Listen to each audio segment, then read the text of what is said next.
అందరికి క్షణార్థులు welcome to TG information. నిజాలు మాట్లాడుకుందాం. తెలంగాణ రైతు భరోసా ఎలక్షన్స్ పై క్లారిటీ అయితే వచ్చేసింది. ఎందుకంటే మున్సిపల్ ఎన్నికలకు సంబంధించి కూడా రాష్ట్రంలో ఈ నెల విడుదల చేస్తున్నట్లయితే తెలుస్తున్నమాట. షెడ్యూల్కి సంబంధించి కూడా యాసంగి పెట్టుబడి సాయం కూడా ఈ నెలల్లోనే మనకు సంక్రాంతికి విడుదల చేస్తామని చెప్పారు. మరి రాష్ట్రంలో ఒక పక్క చూసుకున్నట్టయితే ఎలక్షన్ కోడ్ అయితే అమల్లోకి అయితే వస్తుంది.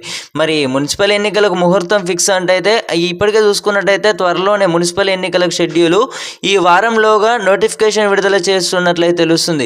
ఈ యొక్క 10 రోజులలో షెడ్యూల్ వెల్లడించనైతే సీఎం పీసీసీ చీఫ్ పార్టీ ముఖ్య నేతలను అలర్ట్ చేస్తున్నారు. షెడ్యూల్ లోపే పెండింగ్ పనులు పూర్తి చేయాలని సూచిస్తున్నారు. మరి రైతు భరోసా ఎప్పుడు వేస్తారు సార్?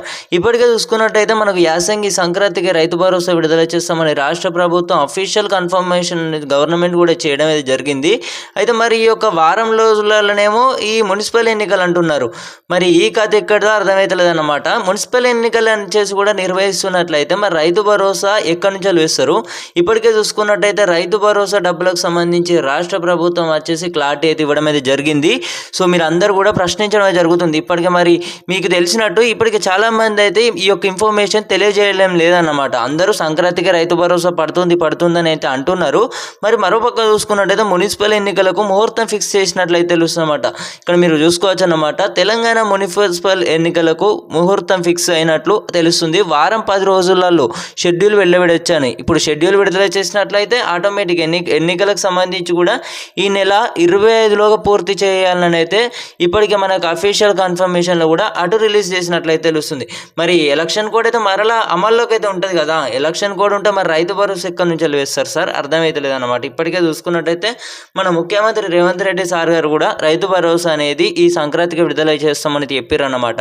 ఈ నెల 13న చూసుకున్నట్టయితే మనకు అఫీషియల్ కన్ఫర్మేషన్ డేట్ కూడా ఇవ్వడం అయితే జరిగింది. మరి ఈ మధ్యలోనే ఎలక్షన్ కోడ్ అనేది కూడా అంటే రాష్ట్రంలో ఎలక్షన్ కోడ్ అమల్లోకి అయితే వస్తే ఖచ్చితంగా రైతు భరోసా అమలు కాదన్నమాట. ఎందుకంటే ఎలక్షన్ కోడ్ ఒకవేళ ఈ యొక్క ఉన్నట్లయితే ఖచ్చితంగా రైతు భరోసా రాష్ట్రంలో ఎన్నికలు నిర్వహించడం అయితే జరుగుతుంది.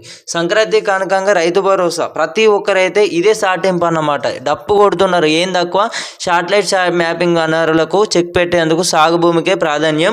అయితే సంక్రాంతికి రైతు భరోసా పడుతుందని ప్రతి ఒక్కరైతే 1000 కళ్ళతో ఎదురు చూడడం జరుగుతుంది. అన్నదాతలు ముఖ్యంగా ఇక్కడ డబ్బులకు సంబంధించి కూడా మనకి ఎలాంటి క్లారిటీ అనేది కూడా రాష్ట్ర ప్రభుత్వం ఇవ్వాల్సిన అవసరం లేదు. ఇప్పటికే సంక్రాంతికి విడుదల చేస్తామనేది చెప్పారు. ఇది నిధులకు సంబంధించి కూడా సంక్రాంతికి మరి కానుకంగా రైతు భరోసా అంటున్నారు. మరో పక్క చూసుకున్నట్టయితే మున్సిపల్ ఎలక్షన్స్ అయితే ఉండడం జరిగింది. ఈ మున్సిపల్ ఎలక్షన్లు అనేవి నిర్వహించినట్లయితే రాష్ట్రంలో మరలా ఎలక్షన్ కోడ్ అయితే అమల్లోకి అయితే రావడం అయితే జరుగుతుంది. ఎలక్షన్ కోడ్ అమల్లోకి ఉన్న కారణంగా రైతు భరోసా అమలు కాదనైతే కారణంతో ఆపివేస్తారా? మరి డబ్బులు అనేవి ఎలా వేస్తారో చూద్దాం.